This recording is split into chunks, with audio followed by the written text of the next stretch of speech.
ಅಪಪ್ರಚಾರಗಳು ಹೊಸ್ತಲ್ಲ ಬಿಡಿ. ನಮಗೆ 2004 ಚುನಾವಣೆಗಳು ಮುಗಿದ ನಂತರ ಸುನಿಲ್ ಕುಮಾರ್ ಹತ್ರ 100 ಲಾರಿ ಇದೆ ಅಂತ ಪ್ರಚಾರ, ಮೈನ್ಸ್ 100 ಲಾರಿ ಉಂಡಾರಡ ಅಂತ ಮುಗೀತದು. ಆ ಚುನಾವಣೆ ಮುಗೀತು. ಮುಂದಿನ ಚುನಾವಣೆ ಬಂತು. ಆರ್ನ ಜಾತಿಯೇ ಒಂದೇ ಗೊಂದಲ ಉಂಡು ಮಾರ್ರೆ, ಅಪ್ಪೆ ಒಂಜಿ ಜಾತಿ ಅಮ್ಮೆ ಒಂಜಿ ಜಾತಿ ಅಂತ ಹೇಳಿದ್ರು. ಮುಗೀತು, ಅಪಪ್ರಚಾರ ಮುಗೀತು. ಅಲ್ಲಿಂದ ದಾಟಿ ಬಂದ್ವಿ ನಾವು. ಕಾಲ ಕಾಲಕ್ಕೆ ಬೇರೆ ಬೇರೆ ರೀತಿಯಂತ ಅಪಪ್ರಚಾರಗಳನ್ನು ಮಾಡ್ತಾನೆ ಬಂದ್ರು.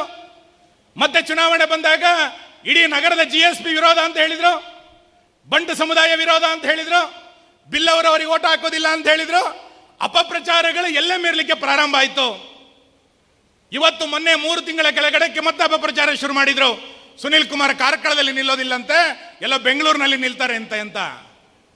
ನಾನಿವತ್ತು ಸ್ಪಷ್ಟ ಮಾಡ್ತಾನೆ, ರಾಜಕೀಯ ಜನ್ಮ ಕೊಟ್ಟಂತ ಕಾರ್ಕಳದಲ್ಲೇ ನನ್ನ ಮರಣ ಜನ್ಮ ಅಲ್ಲ. ಅಪಪ್ರಚಾರಗಳು ಎಲ್ಲ ಮೀರಲಿಕ್ಕೆ ಶುರು ಮಾಡಿದೆ.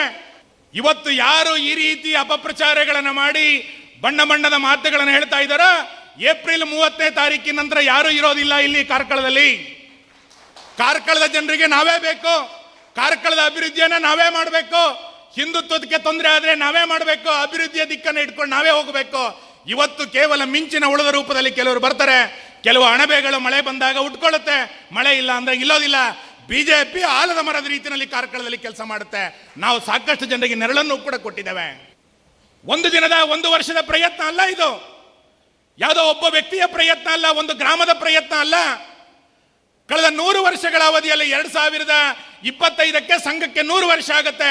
98 ವರ್ಷದ ಪ್ರಯತ್ನಕ್ಕೆ ಜಗತ್ತು ಹಿಂದುತ್ವವನ್ನು ಇವತ್ತು ಒಪ್ಕೊಳ್ತಾ ಇದೆ.